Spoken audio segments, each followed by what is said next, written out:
Hello friends. स्वागत है आपका हमारे यूट्यूब चैनल जी के जी एस कॉन्सेप्ट एकेडमी पर। दोस्तों, मध्य प्रदेश का भूगोल जो हमारा प्री का यूनिट 4 है। अभी तक हमने इसमें मध्य प्रदेश की जो नदियां हैं, मध्य प्रदेश की जो पहाड़ियां हैं, पठार हैं, साथ में मध्य प्रदेश की जलवायु एवं जल संसाधन तथा सिंचाई और सिंचाई परियोजनाओं वाला जो टॉपिक है कवर कर लिया है। तो जो भी इस वीडियो को नहीं देख रहे हैं, अगर चाहते हैं आप कि हमारे ये सारे टॉपिक कंप्लीट हों, तो आप जाके प्लेलिस्ट में जाइए। वहाँ पर यूनिट 4 मध्य प्रदेश का भूगोल वाला जो टॉपिक है, प्लेलिस्ट में जाइए, वहाँ से आपको ये सारी वीडियोस प्राप्त हो जाएंगी। आज का जो हमारा टॉपिक है, हम मध्य प्रदेश के प्राकृतिक संसाधन में मिट्टियों को डिस्कस करने वाले हैं। साथ में इन मिट्टियों से रिलेटेड जो एमसीक्यू हैं, जो प्रीवियस ईयर क्वेश्चंस पूछे गए हैं, उनको हम डिस्कस करने वाले हैं। तो चलिए आज का टॉपिक स्टार्ट करते हैं। सबसे पहले हम बात करते हैं मध्य प्रदेश में मिट्टियों की। तो सबसे पहले हमें समझना होगा मिट्टियां होती क्या हैं। देखिए, जो मृदा है, मृदा पृथ्वी की सबसे ऊपरी सतह है और ऊपरी सतह पर मौजूद कार्बनिक और अकार्बनिक पदार्थ। इन कार्बनिक और अकार्बनिक पदार्थों का जो निर्माण हुआ है, वह चट्टानों के टूटने से, खनिज कणों से, पेड़ पौधे एवं जीव जंतुओं के सड़े गले अंशों से तथा जल एवं गैस, इन सब के मिक्सचर को ही कहा जाता है सॉइल, मृदा। ठीक है। तो ये मृदा की डेफिनेशन हुई। हालांकि मृदा को डिटेल में हम मेंस वाले पर्सपेक्टिव से बाद में देखेंगे। अभी फिलहाल इस टॉपिक से आप मेंस में जो मृदा का टॉपिक है, एमपी की मृदा का, उसका 80% कवर हो जाएगा इस लेक्चर से। चलिए अब हम बात करते हैं मध्य प्रदेश में मृदा के प्रकार की। तो मध्य प्रदेश में 5 प्रकार की मृदाएं आपको देखने को मिलेगी। ये 5 प्रकार की मृदाएं कैसे हैं, कहाँ हैं, इसको हम इस मैप के थ्रू समझ लेते हैं। देखिए, ये हमारे मध्य प्रदेश का पूरा ये डायग्राम है, जिसमें हम ये जो ग्रीन कलर से करने वाले हैं, ये पूरा एरिया है आपका ब्लैक सॉइल यानी काली मृदा का क्षेत्र है ये। तो मध्य प्रदेश का ये जो सबसे बड़ा एरिया आपको दिखाई दे रहा है, ये कौन सा है? काली मृदा। अभी हम आगे देखने वाले हैं कि काली मृदा के 3 भाग हमें देखने को मिलते हैं: साधारण काली, गहरी काली और छिछली काली मिट्टी। लेकिन प्रॉपर है क्या ये काली मिट्टी? तो आप देख पा रहे हैं, सबसे ज्यादा अगर मध्य प्रदेश में आपसे पूछा जाता है कि किस मृदा की मात्रा सर्वाधिक है मध्य प्रदेश में, तो काली मृदा की। अब वो काली मृदा बेशक 3 भागों में बटी हुई है, इसको हम आगे डिस्कस करने वाले हैं। इसके अलावा और कौन-कौन से मध्य प्रदेश में मृदा का क्षेत्र हमें देखने को मिलता है, तो ये जो ऊपरी भाग है, यहाँ पर मिलती है हमें जलोढ़ मृदा। इसके साथ ही अगर हम उत्तर पूर्व में देखते हैं, तो ये हमें देखती है मिश्रित मिट्टी, मिक्स्ड सॉइल यहाँ पे हमें देखने को मिलेगी। साथ में अगर हम पूर्वी भाग की बात करते हैं, तो हमें पूर्वी भाग में लाल पीली मिट्टी देखने को मिलती है। ये पूरा एरिया लाल पीली मिट्टी का है। और सबसे छोटा सा एरिया जो शेष बचा हुआ है दक्षिण में, ये कहलाता है हमारा लेटेराइट। ठीक है। अब इस डायग्राम से आप देखिए क्या प्रश्न बन सकता है और क्या फैक्ट है। अगर आपसे पूछा जाता है कि मध्य प्रदेश में सर्वाधिक किस टाइप की मिट्टी देखने को मिलती है, तो हमारा जवाब होगा काली। और सबसे कम मिट्टी अगर हमें देखने को पूछा जाए, तो बताएंगे हम लेटेराइट मिट्टी। तो सबसे कम कौन सी मृदा पाई जाती है? लेटेराइट। और सर्वाधिक काली मिट्टी। अब हम इन सारी बातों को डिटेल में चर्चा कर लेते हैं। जैसे सबसे पहले हम बात करने वाले हैं जलोढ़ मृदा के बारे में। जलोढ़ मृदा के बारे में क्या क्या पॉइंट्स हैं, हम इनको डिस्कस कर लेते हैं। देखिए, जब हम जलोढ़ मृदा की बात करते हैं एमपी में, तो इसका क्षेत्र हमें देखना होगा, इसका निर्माण कैसे हुआ, ये सारी बातें हमें देखनी है। जलोढ़ मृदा को ही कछारी मिट्टी कहा जाता है। यह सर्वाधिक भारत में उत्तर प्रदेश में देखने को मिलती है। इस मृदा की खास बात है कि इसमें गेहूं, चना और सरसों आदि फसलें, तिलहन फसलें की जाती हैं। इस मृदा में नाइट्रोजन की कमी होती है, वहीं चूना, पोटास, फास्फोरस, इन सब की अधिकता होती है। कौन सी मिट्टी में? जलोढ़ मिट्टी में। इसके अलावा यह सर्वाधिक उपजाऊ मिट्टी है, क्योंकि इसमें ह्यूमस की मात्रा सर्वाधिक होती है। और मध्य प्रदेश के कुल क्षेत्रफल के 7% भाग में आपको देखने को मिलेगी जलोढ़ मृदा। कितने परसेंट एरिया पे? 7% एरिया पे। दोस्तों, इस मृदा का पीएच मान 7 है, इसलिए मिट्टी के जो अन्य नाम है, इसको उदासीन मिट्टी, इसको कॉप मिट्टी और दोमट मिट्टी भी कहा जाता है। तो इस मृदा के अन्य नाम हुए। अगर हम इसके क्षेत्र की बात करते हैं, तो चंबल, ग्वालियर संभाग, चंबल संभाग आपको देखने को मिल जाएंगे। तो चंबल संभाग के जितने जिले हैं, जैसे मुरैना, भिंड, श्योपुर, और ग्वालियर संभाग के जितने जिले हैं, जैसे दतिया हो गया, ये सारे किसके अंतर्गत आते हैं? जलोढ़ मृदा के क्षेत्र के अंतर्गत आने वाले हैं। दूसरा, पानी द्वारा बहाकर लाए गए अवसादों के द्वारा ये निर्मित होती है। इसमें बालू और सिलिका की मात्रा आपको देखने को मिलती है। तो इस प्रकार से ये हमारे मध्य प्रदेश की कौन सी मृदा हुई? जलोढ़ मिट्टी। आई होप ये सारे पॉइंट्स आपको क्लियर होंगे। तो हमने क्या क्या देखा? जलोढ़ मृदा मध्य प्रदेश की सर्वाधिक उपजाऊ मिट्टी है। लेकिन 7% क्षेत्रफल पर हमें देखने को मिलती है। इसके अन्य नाम क्या है? दोमट, उदासीन या कॉप। इसका पीएच मान 7 है। इसमें नाइट्रोजन की कमी होती है, जबकि चूना फास्फोरस की अधिकता होती है। ठीक है, पानी द्वारा इस बहाकर लाई जाती है ये मृदा, इसलिए इसको कहा जाता है जलोढ़ मृदा। दूसरी हम यहाँ पे देख लेते हैं हमारे उत्तर पूर्वी भाग में मिश्रित मिट्टी। अब हम जब मिश्रित मिट्टी की चर्चा करते हैं तो इसके सारे पॉइंट्स हम डिस्कस कर लेते हैं। जैसे मिश्रित मिट्टी का निर्माण कैसे होता है? तो इसका निर्माण होता है नीस या ग्रेनाइट की विखंडन से। क्षेत्र आपको बुंदेलखंड का पूरा पठार, दक्षिणी एरिया या उत्तरी एरिया। दूसरा विंध्य पर्वत श्रृंखला, मध्य विंध्य पर्वत श्रृंखला में आपको ये जो है मिश्रित मिट्टी देखने को मिलेगी। इसकी प्रकृति कैसी है? ये अम्लीय और क्षारीय हो सकती है, क्योंकि इसका जो पीएच मान होता है वो 6.5 से 7.5 तक होता है। यहाँ फसल मोटे अनाज देखने को मिलते हैं, जैसे ज्वार, बाजरा और मक्का। तो अगर आपसे पूछा जाता है कि मिश्रित मिट्टी में किस प्रकार की फसलें हमें देखने को मिलती हैं, तो मोटे अनाज की। क्षेत्रफल मध्य प्रदेश में 10% क्षेत्रफल पर आपको मिलेगी मिश्रित मिट्टी। तो ये हमारा मिट्टी का दूसरा पॉइंट कवर हुआ। नेक्स्ट हम बात करते हैं लाल पीली मिट्टी के बारे में।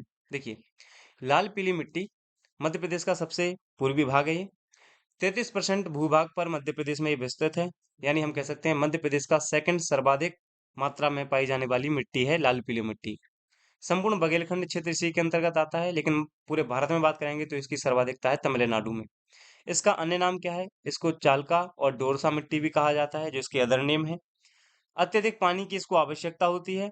यहाँ की फसल बात करेंगे तो मुख्य फसल है यहाँ की धान। बाकी अलग रेशेदार जो फसल हैं, जैसे जूट है, सनई है, ये भी यहाँ पे हमें देखने को मिलते हैं लाल पीली मिट्टी में। लाल पीली मिट्टी से अगर आपसे प्रश्न पूछा जा सकता है कि लाल पीली मिट्टी में सर्वाधिक कौन सी फसल होती है, तो हम बताएंगे धान।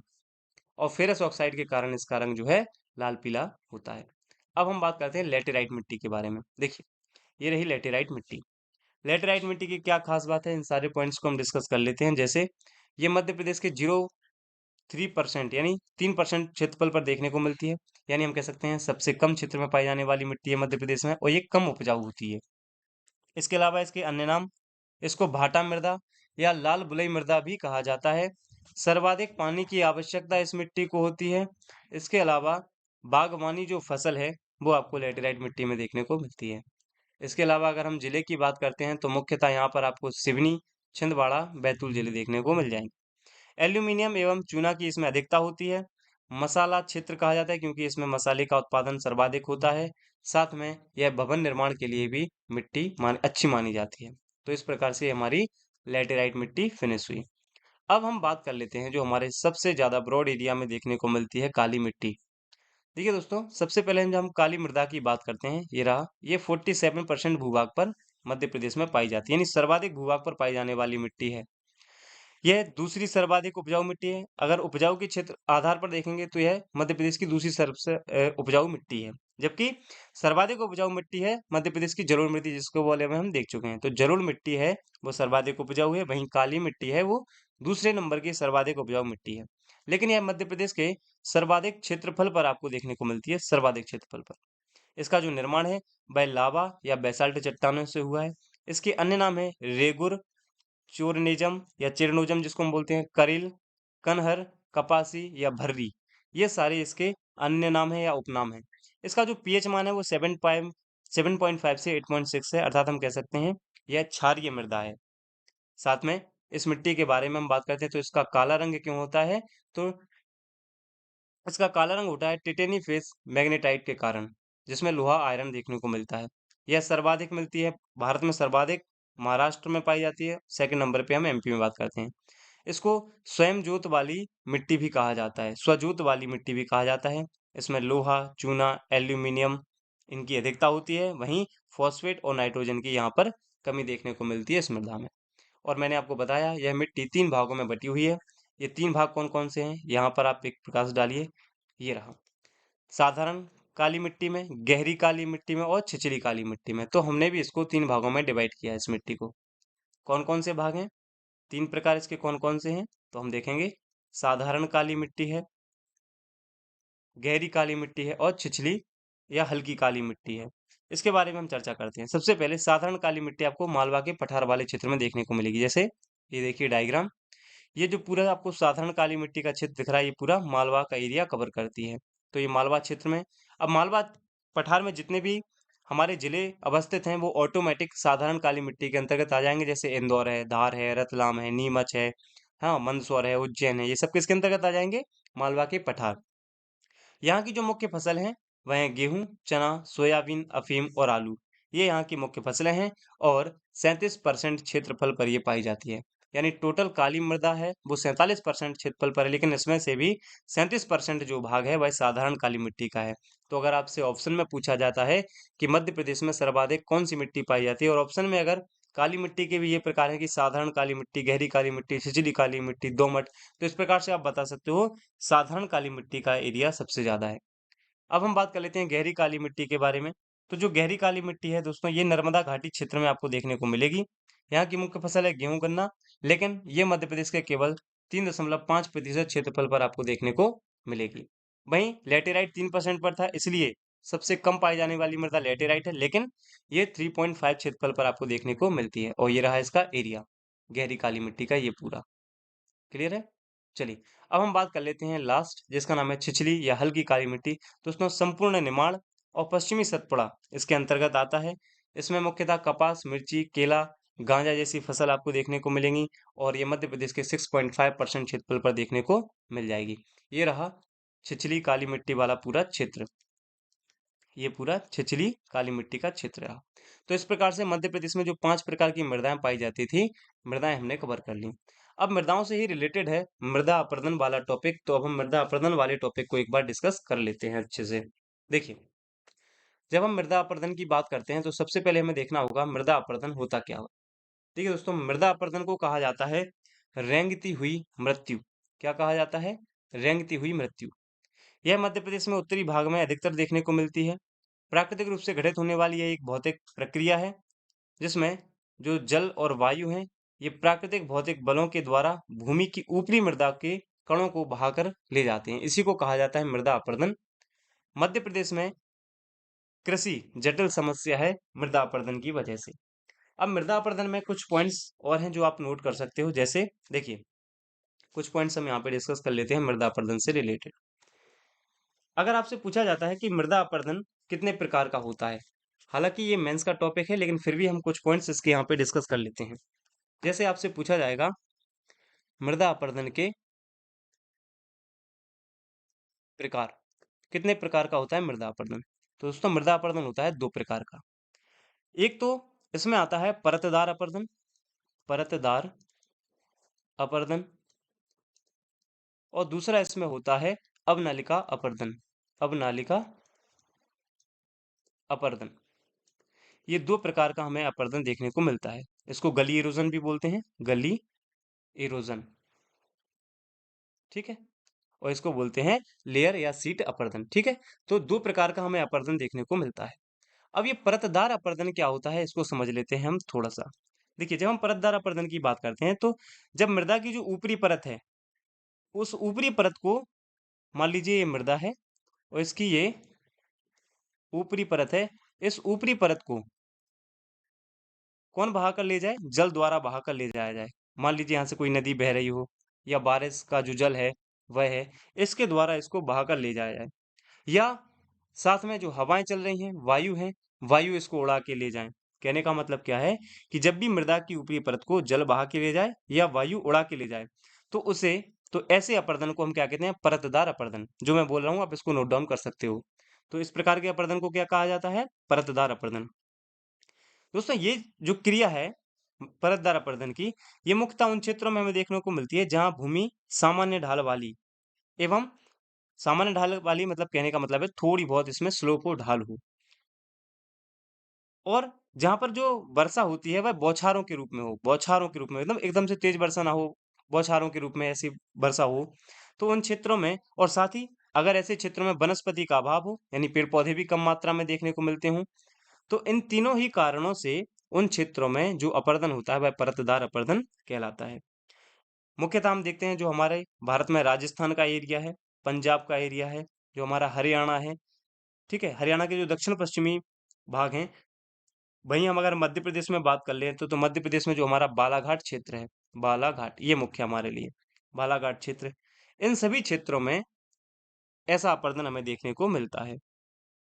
लेकिन दोस्तों ये जो परतदार अपरदन है, यह बहुत मंद गति से होती है, बहुत स्लो, मंद गति से होने वाली एक क्रिया है और इसका आसानी से अभाव नहीं होता है, मतलब बहुत स्लो आराम-आराम से ये प्रोसेस होती है। तो ये परतदार अपरदन हुआ। अब हम बात करते हैं अवनलिका अपरदन के बारे में। अवनलिका अपरदन का सबसे पहला फैक्ट क्या है कि यहाँ पर जो ढाल होगा, वो ढाल होगा तीव्र। तो जहाँ पर तीव्र ढाल हो और वर्षा कैसी होती हो, बहुत मात्रा में यानी अत्यधिक मात्रा में वहां पर वर्षा होती है, तो वर्षा की मात्रा भी अधिक हो। तो इस प्रकार और जब मिट्टी, जब यहाँ पर जो नदियां हैं, ये नदियां बहती हैं, क्योंकि यहाँ पर ढाल भी अधिक है, वर्षा की मात्रा भी अधिक है, तो नदियों का जल स्तर बढ़ता है और नदियां जो है ढाल पर होने के कारण बहुत तीव्र फ्लो से बहती हैं, जिस वजह से जो मिट्टी का कटाव होता है, तो इस प्रकार के कटाव को दोस्तों कहा जाता है अवनलिका अपरदन। तो अवनलिका अपरदन क्या है, इसको आप समझ पा रहे होंगे। अब चूंकि अवनलिका ये नाली की तरह मिट्टी को बहाकर ले जाती हैं, एक नाली का शेप आ जाता है, इसलिए इसको कहा जाता है अवनलिका अपरदन। इसमें क्या होता है, जो मृदा होती है वो हमेशा, अगर इस प्रकार का अपरदन जिन क्षेत्रों में होता है, तो वहां की जो मृदा है वह कृषि के लिए कैसी हो जाती है, अयोग्य हो जाती है, कृषि के लिए अयोग्य। ठीक है, ये किसका ड्रॉबैक है, हम कह सकते हैं अवनलिका अपरदन का। तो अपर्दन कितने प्रकार का होता है हमने ये देख लिया, परतदार और अवनालिका अपर्दन। लेकिन प्रश्न ये है कि अपर्दन कितने चरणों में होता है, ये मेंस के पर्सपेक्टिव से मैं बात कर रहा हूँ यहाँ पे सारे पॉइंट्स। देखिए, हम कुछ पॉइंट्स और डिस्कस कर लेते हैं इसके बारे में। जैसे प्रश्न ये भी पूछा जा सकता है कि मृदा अपर्दन के चरण कितने हैं या किन किन चरणों में मृदा अपर्दन होता है, ये हेडिंग आप डालते जाइएगा। तो एक तो होता है बूंद अपर्दन, पहला चरण है इसका बूंद अपर्दन। ये बूंद अपर्दन क्या होता है, इसको स्प्लैश इरोजन बोलते हैं इंग्लिश में। बूंद अपर्दन से तात्पर्य क्या है, अगर आपसे पूछा जाए मृदा अपर्दन का प्रथम चरण क्या है, तो दोस्तों मृदा अपर्दन का प्रथम चरण ये है बूंद अपर्दन। तो ये क्या है, यहाँ पे हम लिख सकते हैं प्रथम चरण है। किसका है प्रथम चरण, मृदा अपर्दन का प्रथम चरण है ये, जिसको हम कहते हैं बूंद अपर्दन। दूसरा, इसके अंतर्गत होता क्या है, जो सूखी मिट्टी है, सूखी मिट्टी पर बारिश की बूंदों के जो आघात होते हैं, उनसे जो मृदा के कण है वो वियोजित हो जाते हैं, जिससे मृदा की ऊपरी परत कैसी हो जाती है, विघटित हो जाती है। इसको आप एक डायग्राम के थ्रू समझो। मान लो ये मृदा है, ये एक भूमि है जिस पर हम कुछ मृदा के कण इस प्रकार से देख लेते हैं। मान लो ये मृदा है, ठीक है। अब यहाँ पर क्या हुई, सूखी मिट्टी है मान लो इस क्षेत्र की, तो जब बारिश होती है इस क्षेत्रों में, तो जो मिट्टी है, यहाँ की जो मिट्टी है, इसके जो कण हैं, अब बारिश होने की वजह से ये कण क्या होते हैं, दूर-दूर फैल जाते हैं इस तरह से। यानी हम कह सकते हैं जो मृदा के कण हैं वो वियोजित हो जाते हैं, जिससे मृदा की ऊपरी परत क्या हो जाती है, विघटित हो जाती है, यानी कि क्षीण हो जाती है। ये पहला चरण हुआ मृदा अपरदन का। तो मृदा अपरदन का पहला चरण क्या कहलाता है, बूंद अपरदन। अब हम बात करते हैं अगला, ये कहलाता है परतदार अपरदन, परतदार अपरदन। और परतदार अपरदन क्या होता है, अभी हमने देखा जब अपरदन दो प्रकार का होता है, तो उसमें हमने परतदार अपरदन को डिस्कस किया। तो परतदार अपरदन यहीं पे आ जाएगा। उसके बाद जो तीसरा प्रोसेस होता है मृदा अपरदन के चरण में, तो हम कह सकते हैं ये होता है रिल अपरदन, रिल अपर्दन। ये आप नोट डाउन करते जाएंगे सारे पॉइंट्स। रिल अपर्दन, अब ये रिल अपर्दन क्या है, इसको हम रिल इरोजन बोलते हैं। इसमें क्या होता है, इस प्रकार के अंतर्गत तेज गति से बहता हुआ जो जल है वह छोटी एवं कम गहरी नालियां बनाकर बहने लगता है। क्या हो सकता है इसमें, जो तीव्र गति से जो जल बह रहा है वह क्या करता है, छोटी और कम गहरी नालियां बनाकर बहने लगता है, यानी छोटी छोटी नालियां बना ले जाएगा, इनमें बहेगा ये जल। ठीक है, यह आमतौर पर कृषि भूमि और अतिचारित भूमियों पर देखने को मिलता है। जो भी कृषि भूमि होती है वहां पर आपको देखने को मिल जाएगा, या जहां पर चारा का अतिचारा हुआ है वहां पर आपको रिलापर्दन देखने को मिलेगा। नेक्स्ट जो आता है वह है मेन, जिसको हम कहते हैं अवनलिका अपर्दन, जिसके बारे में हम डिस्कस कर चुके हैं। अवनलिका अपर्दन क्या होता है, तो यहाँ पर भी ये अपर्दन के चरण में आ जाएगा अवनलिका अपर्दन। ठीक है, और लास्ट होता है धारा चैनल अपर्दन, पांचवा और अंतिम अपर्दन का जो चरण है वो कहता है धारा चैनल अपर्दन। ये पांचवें नंबर का पॉइंट है अपर्दन के क्रम में जो हम चरण पढ़ रहे थे। इसमें क्या होता है, जब जल एक मोटी धारा के रूप में प्रवाहित होने लगे। मान लीजिए जो जल है वो अब कैसे प्रवाहित होगा, एक मोटी धारा के रूप में। एक डायग्राम के रूप में हम इसको समझ लेते हैं। जैसे मान लीजिए ये नदी है, ये जो नदी है, ये नदी एक मोटी धारा के रूप में बहने लगे, और बेसिकली ये नदी नहीं है, जल है। जब भी ये जल मोटी धारा के रूप में बहने लगेगा, इस प्रकार से। तो इस प्रकार के अपरदन को क्या कहा जाता है? धारा चैनल अपरदन। ठीक है? और ये तब तक होता है जब तक कि यह एक स्थिर ढाल प्राप्त ना कर ले। तो ये हमने देखे अपरदन के 4-5 चरण। ठीक है? अब अपरदन के कारण यहीं पे हम डिस्कस कर लेते हैं। अपरदन के रीजन, कारण क्या-क्या हैं अपरदन के? चलिए, तो एक-एक से हम कारण को डिस्कस कर लेते हैं। पहला पॉइंट देख लेते हैं हम, हेडिंग डालेंगे यहाँ पे।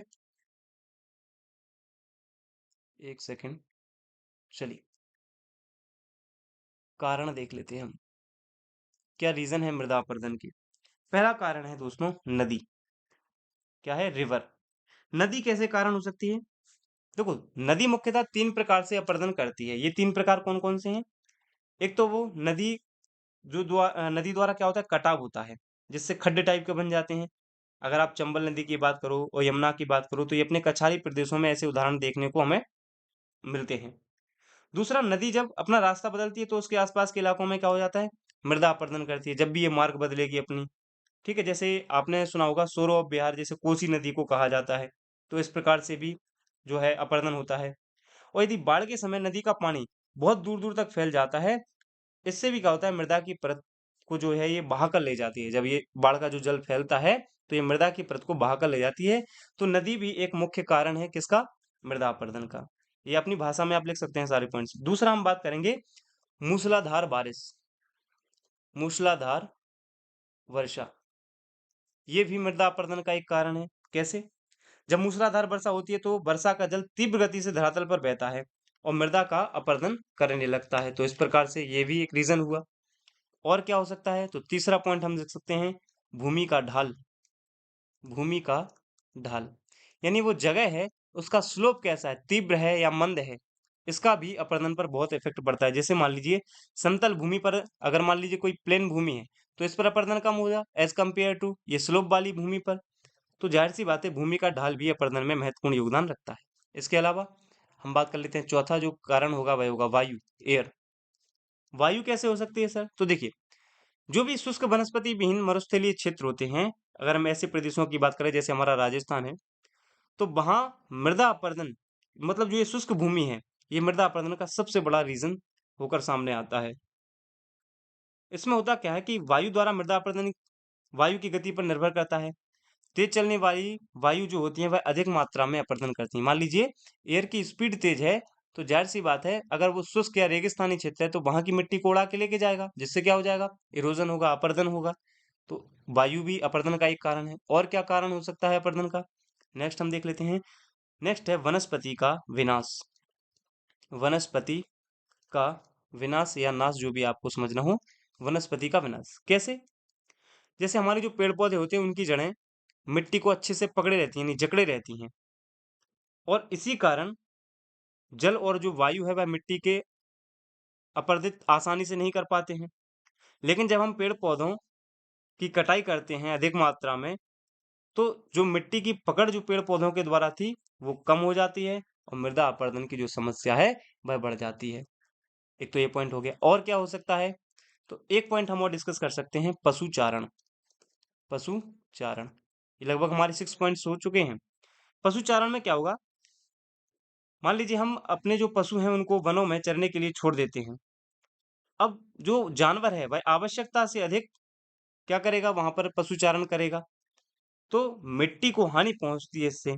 अब अधिक चराई से होता क्या है? वनस्पति का जो आवरण होता है वहां पे वो समाप्त हो जाता है, जिससे मिट्टी क्या हो जाती है? खोखली टाइप की हो जाती है।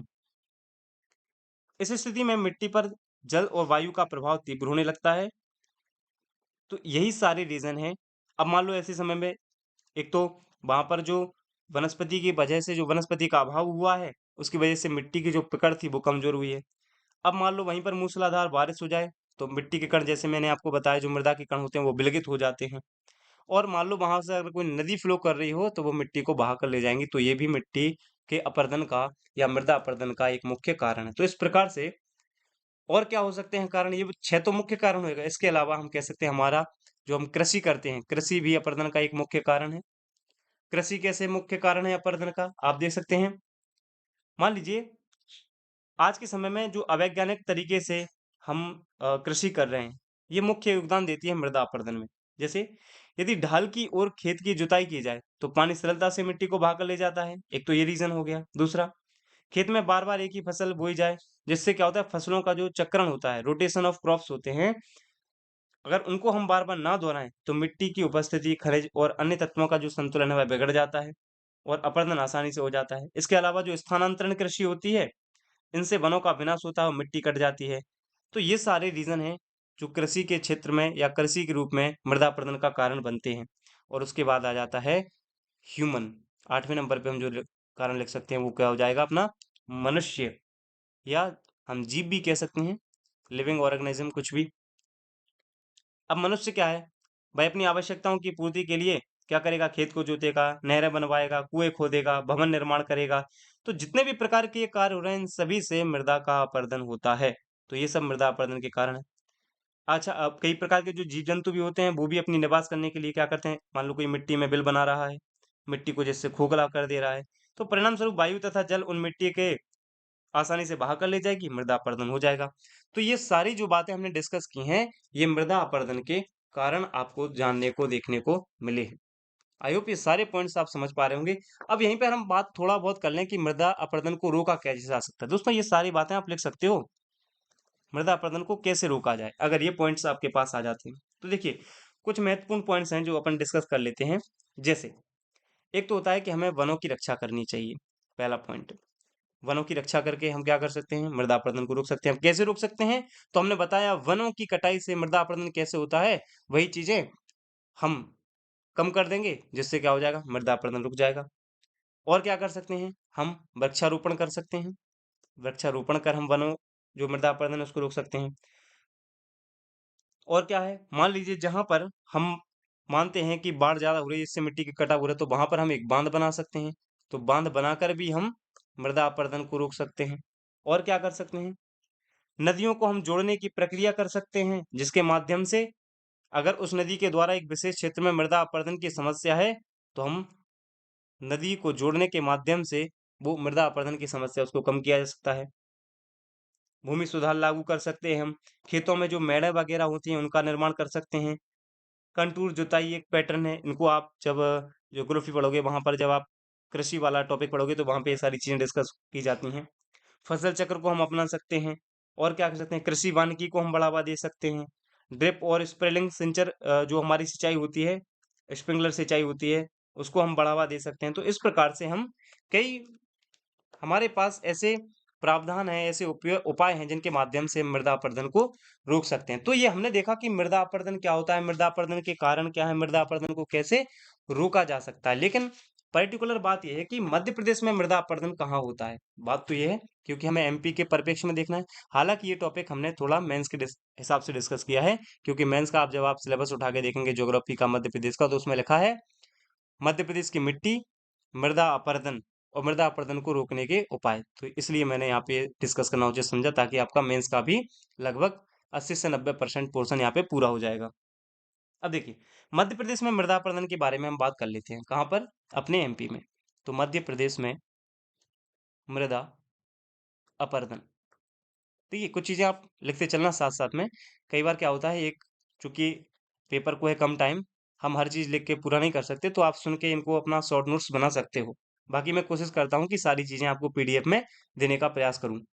अब देखो, मध्य प्रदेश में जब हम मृदा अपरदन की बात करते हैं तो यहाँ पे हमें क्या क्या चीजें समझना चाहिए। मध्य प्रदेश में मृदा अपरदन की जो समस्या है वो मुख्यतः हमें कहाँ देखने को मिलती है, तो हम कह सकते हैं मध्य भारत के पठार में, क्योंकि यहाँ से चंबल नदी निकलती है, मध्य भारत का पठार।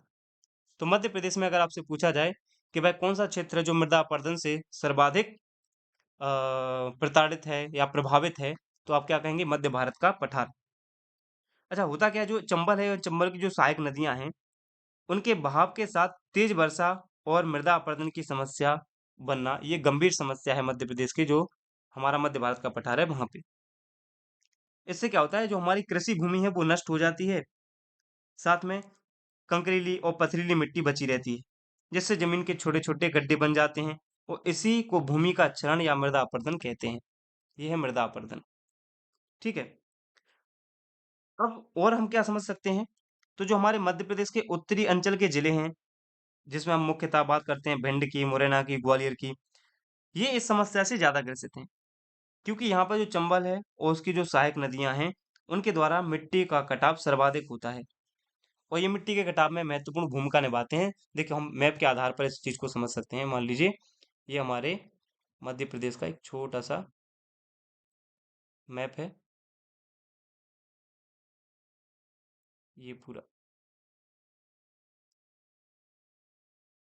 ठीक है? ये अपने एमपी का मैप हो गया और हम सब जानते हैं, यहाँ से निकलती है इंदौर से चंबल नदी और ये कुछ इस प्रकार से जाती हुई राजस्थान और श्योपुर, मुरैना, भिंड होते हुए आगे जाके किसमें मिल जाएगी?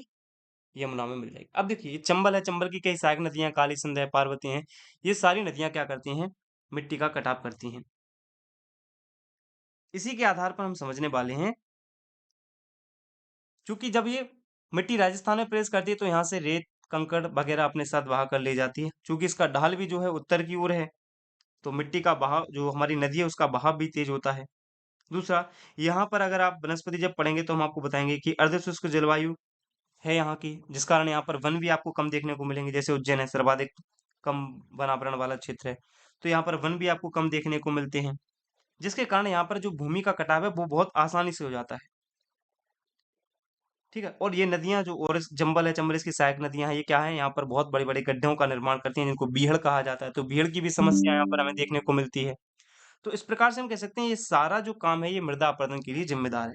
तो मध्य प्रदेश में अगर आपसे पूछा जाएगा सर्वाधिक मृदा अपरदन कहाँ देखने को मिलता है, तो एक तो आप बता सकते हैं चंबल, यानी जो हमारी चंबल नदी है, चंबल घाटी क्षेत्र है, इसमें आपको सर्वाधिक मृदा अपरदन देखने को मिलेगा। दूसरा, आपको ये बालाघाट और सतपुड़ा वाला पूरा एरिया है, यहाँ पर आपको सर्वाधिक मृदा अपरदन देखने को मिलेगा। आई होप ये सारे पॉइंट्स आप क्लियर समझ गए होंगे। तो इस प्रकार से हमने मध्य प्रदेश का जो अपना जो मिट्टी वाला टॉपिक है और साथ में मिट्टी से संबंधित जो हमारे अवनलिका अपरदन का कारण है और अपरदन मिट्टी का क्यों होता है, क्या रीजन है, ये सारी बातें हमने जो है डिस्कस कर ली हैं। तो बाकी और जो इसमें पॉइंट्स शेष रह जाते हैं वो दोस्तों पूरी तरह से 100% वो मेंस से रिलेटेड है, इसलिए यहाँ पर डिस्कस करना उनका ठीक नहीं रहेगा। प्रीलिम्स की दृष्टि में ध्यान रखते हुए हमने यहाँ पर मेंस का भी बहुत एरिया कवर कर लिया और साथ में प्रीलिम्स के सारे फैक्ट्स हमने यहाँ पे कवर किए हैं। अब एक बार हम इनसे रिलेटेड सारे एमसीक्यू डिस्कस कर लेते हैं, ठीक है? देखिए, सबसे पहले हम जब बात करते हैं तो मध्य प्रदेश, पहला क्वेश्चन ये है कि मध्य प्रदेश के निम्नलिखित में से किस जिले में मृदा अपरदन या मिट्टी कटाव जो है वह समस्या है? मिट्टी कटाव वहाँ की समस्या है। तो देखिए, क्या कह सकते हैं हम? इसका जवाब क्या होना चाहिए? तो हम सब जानते हैं, जबलपुर में नहीं है, भोपाल में नहीं है, खंडवा में नहीं है और मुरैना अभी हमने डिस्कस किया कि मुरैना चंबल घाटी के क्षेत्र में ही पड़ता है, इसलिए मुरैना इसका आंसर हो जाएगा। नेक्स्ट क्वेश्चन क्या है? कौन सी मिट्टी कपास की खेती के लिए सबसे उपयुक्त है? तो अभी हमने बताया काली मिट्टी जो है वह कपास के लिए उपयुक्त है सबसे ज्यादा। हमने ये देखा, देखिए आप यहाँ पे, ये रही काली मिट्टी और यहाँ पे रही आपकी कपास की खेती है, ठीक है? भले ही छिछली काली मिट्टी है, लेकिन है तो काली मिट्टी का ही भाग। चलिए, नेक्स्ट हम डिस्कस करते हैं मालवा का पठार किस मिट्टी से बना हुआ है? अब देखिए दोस्तों, अभी हमने डिस्कस किया था, ये रहा हमारा मैप। अब देखिए, मालवा का पठार अगर आपसे काली मिट्टी पूछा जाता है तो काली, और साधारण काली मिट्टी पूछा जाता है तो साधारण काली मिट्टी इसका जवाब होगा। तो इस प्रकार से ये क्वेश्चन का जवाब क्या होगा? काली मिट्टी। नेक्स्ट है मध्य प्रदेश की उत्खात भूमि यानी वेटलैंड परिणाम है। तो मध्य प्रदेश की, इसी को बोलते हैं बीहड़, तो बेसिकली अवनलिका अपर्दन का परिणाम है, अभी हमने देखा इसको। नेक्स्ट क्वेश्चन हम डिस्कस करते हैं, कौन सा प्रकार का कटाव है जो मध्य प्रदेश की नदियों में से मिट्टी को गहरे नालों का गठन करती है, उसकी ऊपरी परत हटाता है? इसको बोलते हैं गली इरोजन यानी नाली कटाव। निम्न राज्यों में से किसमें काली मिट्टी की प्रचुरता है? आंध्र प्रदेश, मध्य प्रदेश, गुजरात। बेसिकली इन चार, तीनों ही राज्यों में काली मिट्टी की प्रचुरता देखने को मिलती है। नेक्स्ट, दक्षिणी बुंदेलखंड के क्षेत्र में साधारणतः निम्नलिखित में से किस प्रकार की मिट्टी पाई जाती है? तो दोस्तों काली मिट्टी पाई जाती है, क्योंकि यहाँ पे लिखा है दक्षिणी बुंदेलखंड। देखिए मैप में, यहाँ पे ये अपना मैप रहा और ये हमारा बुंदेलखंड यहाँ से स्टार्ट होता है, तो दक्षिणी एरिया ये है बुंदेलखंड का, तो यहाँ पर आपको काली मिट्टी देखने को मिलती है। नेक्स्ट क्वेश्चन हम देख लेते हैं। नेक्स्ट क्वेश्चन है, निम्नलिखित में से किसे काली मिट्टी के नाम से जाना जाता है? तो हम सब जानते हैं रेगुर मिट्टी को ही काली मिट्टी के नाम से जाना जाता है। नेक्स्ट क्वेश्चन, मध्य प्रदेश में सर्वाधिक कौन सी मिट्टी पाई जाती है? तो हम ये डिस्कस कर चुके हैं, मध्य प्रदेश में सबसे ज्यादा काली मिट्टी पाई जाती है, लेकिन हम ऑप्शन पे डिपेंड करेंगे। ऑप्शन क्या कह रहा है? ऑप्शन में दिया है लाल मिट्टी, मिश्रित मिट्टी, पीली मिट्टी, तो काली मिट्टी इनमें दिया ही नहीं है, तो हमारा जवाब क्या होगा, इनमें से कोई नहीं। नेक्स्ट क्वेश्चन, निम्नलिखित में से कौन सी मृदा मध्य प्रदेश में पाई जाती है? ऑप्शन क्या है? ऑप्शन आपको दिया गया है, इनमें से कोई नहीं, काली मृदा, लाल मृदा या उपरोक्त दोनों। तो हमारा जवाब क्या होगा इसमें, उपरोक्त दोनों। क्लियर है? नेक्स्ट क्वेश्चन, निम्नलिखित में से किस राज्य में काली मिट्टी पाई जाती है? तो हम सब जानते हैं मध्य प्रदेश में काली मिट्टी पाई जाती है, जबकि राजस्थान, जम्मू कश्मीर, अरुणाचल प्रदेश में काली मिट्टी नहीं पाई जाती है। नेक्स्ट, निम्नलिखित में से कौन सी मृदा मध्य प्रदेश में नहीं मिलती? तो शुष्क मृदा नहीं मिलती, जबकि हमारे यहाँ लेटेराइट है, लाल है, काली है। क्लियर है ये सारे points? Next question, Madhya Pradesh में कितने प्रकार की मिट्टी पाई जाती है? तो हम ये डिस्कस कर चुके हैं, मध्य प्रदेश में 5 प्रकार की मिट्टी हमें देखने को मिलती है। मध्य प्रदेश में सर्वाधिक कौन सी मिट्टी पाई जाती है? काली मिट्टी पाई जाती है, हम डिस्कस कर चुके हैं। काली मिट्टी के क्षेत्र में सर्वाधिक क्षेत्र किस मिट्टी का है? तो हम सब जानते हैं साधारण काली मिट्टी, है ना, साधारण गहरी काली मिट्टी जो आपको देखने को मिली है। काली मिट्टी का प्रकृति कैसी है? हमने देखा था अभी, इसकी है क्षारीय प्रकृति। मध्य प्रदेश में काली मिट्टी के क्षेत्र का बाहुल्य कहाँ है? मालवा के पठार में है, अभी हमने डायग्राम में देखा। लाल पीली मिट्टी का रंग पीले रंग के लिए उत्तरदायी है, हमने अभी पढ़ा था फेरिक ऑक्साइड जो है वह लाल पीली मिट्टी के लाल पीले रंग होने का उत्तरदायी है, या पीले रंग के होने का उत्तरदायी है। लाल पीली मिट्टी मध्य प्रदेश के किस पठार में? बघेलखंड के पठार में देखने को मिलती है। वहीं निम्नलिखित में से कौन सी मिट्टी सर्वाधिक उपजाऊ है? तो हमने बताया था जलोढ़ मिट्टी जो है वह सर्वाधिक उपजाऊ है। निम्नलिखित में से किस मिट्टी की प्रकृति उदासीन है? पढ़िए, जलोढ़, काली, कछारी, दोमट। तो मैंने आपको बताया था जो जलोढ़ मिट्टी है इसका जो पीएच मान होता है वो 7 होता है, इसलिए सबसे उदासीन मिट्टी है। नेक्स्ट, मध्य प्रदेश में मिश्रित मिट्टी का मुख्य क्षेत्र कौन सा है? बघेलखंड, रीवा पन्ना का पठार, सतपुड़ा का पठार, बुंदेलखंड का पठार। प्रश्न क्या है, मिश्रित मिट्टी का पठार कौन सा है? तो इसका जवाब क्या है, बुंदेलखंड पठार। देखिए यहाँ पे डायग्राम देखिए, ये रहा मिश्रित मिट्टी, और ये बुंदेलखंड का अधिकांश भाग जो आपका आता है वो मिश्रित मिट्टी के क्षेत्र में आता है। क्लियर है? तो यहाँ पर जवाब होगा मिश्रित मिट्टी। नेक्स्ट क्वेश्चन, नेक्स्ट क्वेश्चन है हमारा, निम्नलिखित में से किस या किन जिलों में लाल पीली मिट्टी पाई जाती है? अब लाल पीली मिट्टी हमने क्षेत्र देखा है दोस्तों, पूर्वी क्षेत्र है, यानी बेसिकली बघेलखंड का पठार। तो वहां के जो जिले होंगे वही इसके अंतर्गत आ जाएंगे। जैसे पहला मंडला, क्या बघेलखंड क्षेत्र में आता है? बिल्कुल आता है। बालाघाट बिल्कुल आता है। उमरिया आता है। शहडोल आता है। तो इसका आंसर क्या होगा, 1 2 3 4। तो 1 2 3 4 वाला ऑप्शन कौन सा है अपना, डी। नेक्स्ट है, कछारी मिट्टी का निर्माण किसके द्वारा होता है? तो कछारी मिट्टी का निर्माण होता है बाढ़ के द्वारा, नदियों द्वारा बहाकर लाए गए मिट्टियों के द्वारा। क्लियर है? नेक्स्ट क्वेश्चन, कछारी मिट्टी का मुख्य क्षेत्र कौन सा है? तो हमने देखा उत्तरी मध्य प्रदेश। क्यों है? क्योंकि जो चंबल नदी है वह उत्तरी की ओर प्रवाहित होती है। मध्य प्रदेश में गहरी काली मिट्टी का क्षेत्र लगभग कितना है? ये आप लिख लेना, लगभग 3.5 लाख एकड़ आपको देखने को मिलेगा। मध्य प्रदेश में छिछली मिट्टी कितने प्रतिशत में पाई जाती है? ये इंपॉर्टेंट पॉइंट है। तो हमने देखा था वहां पर 7.1% आपको क्षेत्र देखने को मिल जाएगा छिछली मिट्टी का। मिट्टी के अपक्षरण को किस नाम से जाना जाता है? वही है अपर्दन। तो हमने उसको बोला था रेंगती हुई मृत्यु कहा जाता है। प्रदेश का कौन सा भाग काली मिट्टी का क्षेत्र है? अभी बताया, पश्चिमी भाग मध्य प्रदेश का पूरा। काली मिट्टी में निम्न में से कौन सा तत्व पाया जाता है? लोहांश, एल्यूमिनिया, चूना या उपयुक्त सभी? तो सभी तत्व पाए जाते हैं, देख लेना आप, जो हमने अभी देखा है पढ़ा है उसमें। और रेगुर या कपासी मृदा किसे कहते हैं? काली मृदा को कहते हैं। कुछ प्रिंस ये हुए, कुछ और हम क्वेश्चंस डिस्कस कर लेते हैं। जैसे अब कुछ रिपीटेड होंगे क्वेश्चन, जैसे मध्य प्रदेश में कितने प्रकार की मिट्टी पाई जाती है? तो हमने अभी देखा मध्य प्रदेश में कुल 5 प्रकार की मिट्टी पाई जाती है। नेक्स्ट है, मध्य प्रदेश में सर्वाधिक कौन सी मिट्टी पाई जाती है? ये प्रश्न आ गया, तो ये भी क्या हो जाएगा आंसर, काली मिट्टी हमें देखने को मिलेगी। काली मिट्टी के क्षेत्र में, नेक्स्ट क्वेश्चन है, काली मिट्टी के क्षेत्र में सर्वाधिक क्षेत्र किस मिट्टी का है? तो हमने कहा था काली मिट्टी में सर्वाधिक क्षेत्र है साधारण गहरी काली मिट्टी का। नेक्स्ट क्वेश्चन है, काली मिट्टी की प्रकृति कैसी होती है? अभी हमने देखा काली मिट्टी की प्रकृति कैसी होती है, क्षारीय होती है। नेक्स्ट क्वेश्चन हमारा है, मध्य प्रदेश में काली मिट्टी के क्षेत्र का बाहुल्य कहाँ है? हम सब जानते हैं मालवा का पठार। इसके अलावा जो नेक्स्ट क्वेश्चन है हमारा, वह काली मिट्टी का लाल रंग किसके कारण होता है? तो आप क्या बताओगे? काली मिट्टी का जो लाल रंग है उसके होने का कारण है लोहे से, आयरन। आयरन की वजह से जो है काली मिट्टी का जो रंग है वह लाल काला होता है, सॉरी मैं कह रहा हूँ लाल काला होता है। लाल मिट्टी, लाल पीली मिट्टी के रंग में पीले रंग के लिए उत्तरदायी क्या है? तो पीले रंग के लिए उत्तरदायी है फेरिक ऑक्साइड। नेक्स्ट क्वेश्चन है, लाल पीली मिट्टी मध्य प्रदेश के किस पठार में पाई जाती है? और हम सब जानते हैं यह पाई जाती है बघेलखंड के पठार वाले क्षेत्र में।